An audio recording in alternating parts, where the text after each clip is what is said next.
Now I will explain about indicators. What is meant by indicator? These are the substances which changes their color or smell in different types of substances. That means indicator is a substance which gives one color in acid and another color in base, which gives one type of order in acid and another type of order in base. So it indicates whether the given substance is acid or base. Understood? What is meant by an acid? Indicator is a substance which indicates whether the given substance is an acid or base. So you see here methyl orange is one example for indicator, litmus, blue litmus and red litmus and phenolphthalein. Next, types of indicators. Indicators are of three types. First type is natural indicators. What is meant by natural indicator? Those indicators found in nature, in plants, that too in plants, called natural indicators. The indicators found in nature in plants called natural indicators. Examples for natural indicators: litmus and turmeric. You take litmus, it is of two types, blue litmus solution and red litmus solution. Turmeric also it is an example for natural indicator which turns base. Turmeric which turns base to red. So some red cabbage leaves. This red cabbage leaves also acts as a natural indicator. Red cabbage extract gives blue color in baking soda and red color in vinegar, that means in acid. Along with this red cabbage, one more is China rose flower extract. This one also acts as natural indicator. One more is turmeric. So these are examples for natural indicators. Second one is synthetic indicator. Before going to synthetic indicator, so acid base indicators are the substances which can be used to indicate the presence of an acid or base by change in color. Litmus is an example for acid base indicator. It turns red litmus to blue litmus, means the given substance is base. Generally bases turns red litmus to blue litmus. Acid turns blue litmus to red litmus. Blue litmus to red litmus, that is acid. Example HCl. So acid turns blue litmus to red litmus. Acid turns blue litmus to red litmus. Similarly, base turns red litmus to blue. So it is about blue litmus and red litmus. Now synthetic indicators. These are chemical substances not obtained from natural plants. These are the chemicals you have to prepare in a lab or in an industry. These are the chemical substances. Example for synthetic indicators: methyl orange and phenolphthalein solution. You take phenolphthalein solution in acid, colorless. Phenolphthalein is colorless in acid and in base pink. Already I told in previous class, phenolphthalein base pink, BPP, base gives pink color with a phenolphthalein indicator. In acid it is colorless. One more synthetic indicator is methyl orange. In acid it gives red color and in base it gives yellow color. So methyl orange, in acid it gives red color, in base it gives yellow. Acid methyl orange gives red, base it gives yellow color. It is about second synthetic indicator. Now third indicator is olfactory indicators. What is meant by olfactory indicators? These substances have different odor. Odor means smell. These substances have different odor in acid and in bases. These substances have have different order in acid and bases order smell is called olfactory indicators. Example for olfactory indicators: vanilla, clove oil and onion extract. Vanilla, clove oil and onion extract are the examples of olfactory indicators. Now one more indicator is there along with natural indicators, synthetic indicators, olfactory indicators. One more variety, that is universal indicator. Universal indicator is a pH indicator made up of a solution of several compounds. It is a mixture of several types of acid base indicators. It exhibits several smooth color changes over a wide range of pH. It is a pH paper. It is universal indicator. It gives different colors. At pH 0 it gives one color, pH 1 one color, pH 7, pH 8, pH 14. You don't know up to now pH. In next class I am going to explain about pH and universal indicator. Now you will see activity 1. Activity 1 related to indicators. For you some samples given here. Hydrochloric acid. In textbook also you can see activity 2.1. Hydrochloric acid, sulfuric acid, nitric acid and acetic acid. First 4 substances are acids. Next 4 substances: sodium hydroxide, potassium hydroxide, magnesium hydroxide, ammonium hydroxide. These are examples for bases. For you 8 samples given. 4 are acids, another 4 are bases. At the same time you are provided with 4 indicators: blue litmus solution, red litmus solution, methyl orange and phenolphthalein indicator. Blue litmus, red litmus, phenolphthalein and methyl orange indicator. For example here, hydrochloric acid with blue litmus it gives red. Hydrochloric acid with red litmus solution, no change, still red. Hydrochloric acid with phenolphthalein indicator, colorless, because it is an acid, is colorless with phenolphthalein indicator. Methyl orange it gives pink. So how acid will react with blue litmus, red litmus, phenolphthalein, methyl orange. Next same experiment you have to continue with one more acid, sulfuric acid, one more acid, nitric acid, another acid, acetic acid. From 4 acids, by using 4 acids, these 4 indicators you have to do same experiment by following this procedure. You will get same result. What result you got for hydrochloric acid? That means hydrochloric acid turns blue litmus to red. All acids turns blue litmus to red. All acids no change in color with red litmus solution. All acids are colorless in phenolphthalein indicator. All acids shows pink color with methyl orange indicator. Similarly, for base it is same observation. For base if you add blue litmus solution, no change in color. For base if we add red litmus solution, it turns blue color. For base you add phenolphthalein, it gives pink. For base methyl orange, it will give yellow color. So it is activity 1. What activity 2.1? What you observed? You will observe that the substances 1 to 4, that means all the acids, turn blue litmus to red litmus and methyl orange to red, but no reaction with red litmus solution and give colorless solution with phenolphthalein. These substances are called acids. First 4 substances are called acids. On the other hand means remaining 4 substances. On the other hand, 5 to 8 turn red litmus solution to blue, methyl orange to yellow, phenolphthalein to pink. These substances are called bases. From this activity, what you are giving conclusions? Acids change the color of blue litmus solution to red. Acids give red color with methyl orange.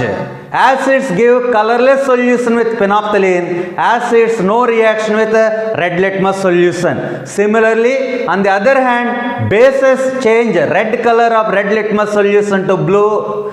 Bases give yellow color with methyl orange. Bases give pink color with phenolphthalein. Bases have no reaction with blue litmus solution. It is activity 2.1. Okay, in next video I will explain about chemical properties of acids. Okay, thank you. Students, Now I will explain chemical properties of acids and bases. Chemical properties of acids and bases. So acids and bases and their reactions in the laboratory. First one is reaction of HCl with a zinc metal. So it is the zinc metal. So when zinc metal reacts with dilute acid, you can take any dilute acid, that means hydrochloric acid HCl or dilute sulfuric acid. Zinc metal, how zinc metal reacts with dilute acid?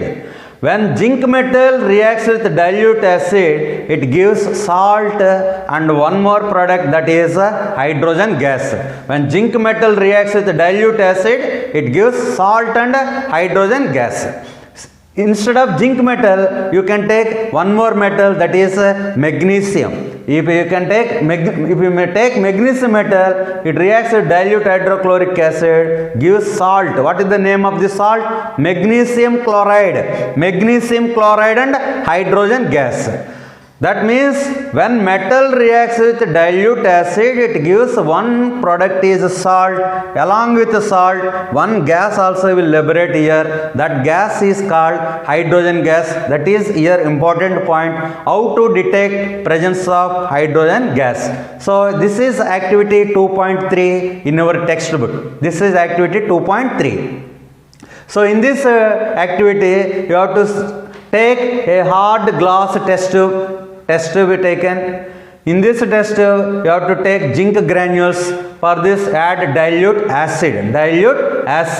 So this test tube is fitted with cork and attached with delivery tube. This delivery tube has to connect it with a solution beaker containing soap solution. So by the reaction of zinc granules with dilute sulfuric acid, zinc granules and dilute sulfuric acid both will react. Inside one bubble, one gas will liberate. That gas is hydrogen gas. This gas is traveled through this delivery tube, and this gas is entered into a beaker containing soap solution.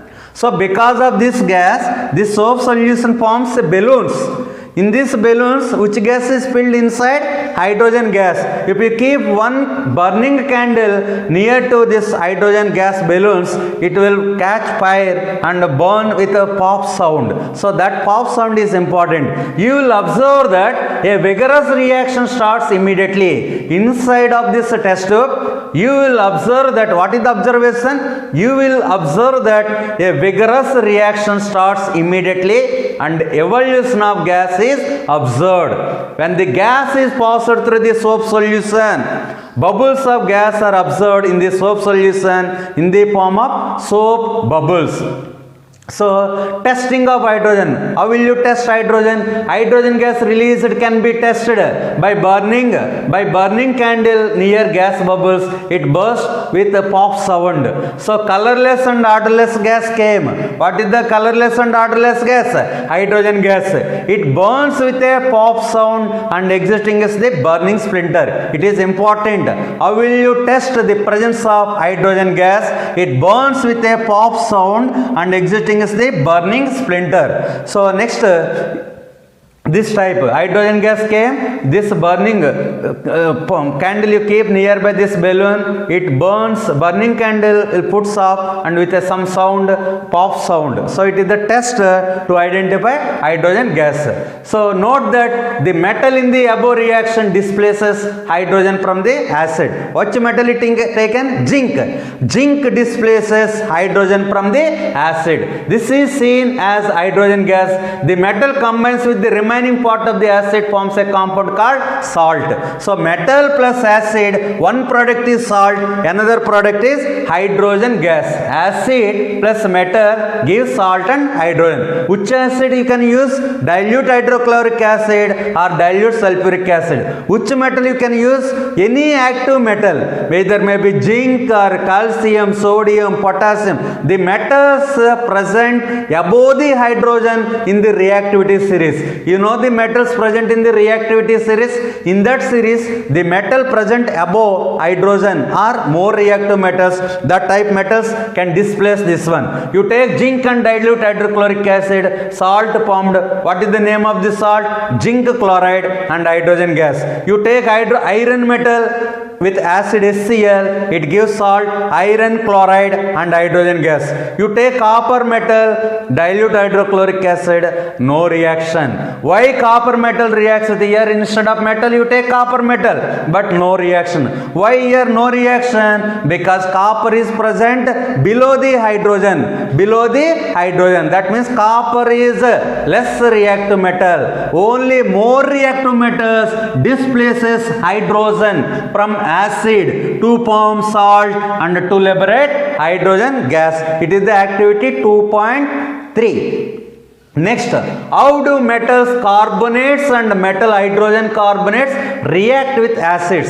Now it is the reaction of acid with metal carbonates and metal hydrogen carbonates. For metal carbonate, which one taken metal carbonate? Example here, sodium carbonate. So sodium carbonate. Metal hydrogen carbonate is sodium hydrogen carbonate. Na2CO3 sodium carbonate. NaHCO3 sodium hydrogen carbonate. Sodium carbonate, sodium hydrogen carbonate. With acid, which acid taken? HCl. So it is the activity. You take one test tube taken. It is fitted with some test tube stand. Inside the test tube, sodium carbonate, metal carbonate taken. So add dilute hydrochloric acid, sodium carbonate, metal carbonate plus acid. Metal carbonate and acid react together and liberate one gas. Which gas is formed? Carbon dioxide. In earlier experiment, which gas is released? Hydrogen. In this experiment, CO2, carbon dioxide, passing carbon dioxide gas through calcium hydroxide solution. This gas you pass through delivery tube into a test tube containing calcium hydroxide solution.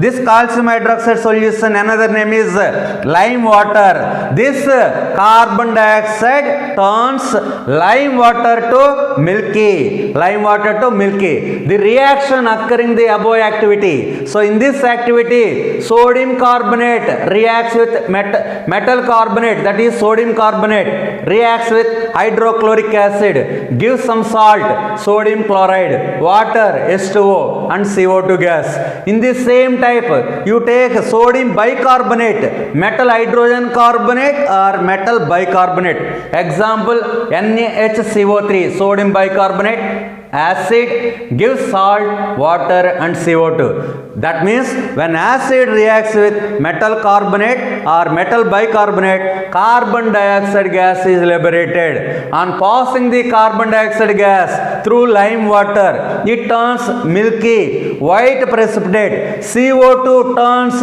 lime water to milky. How will you detect the presence of carbon dioxide gas?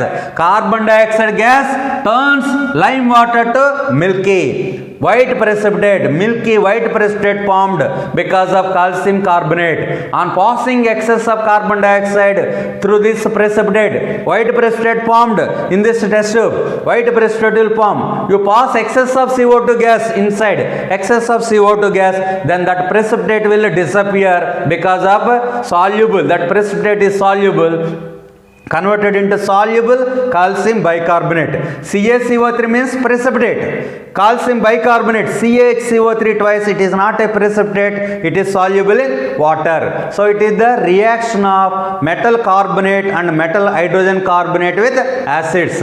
Limestone, chalk and marble. Limestone, chalk and marble are different forms of calcium carbonate. Formula is CaCO3, calcium carbonate. Limestone formula CaCO3. Chalk piece formula CaCO3.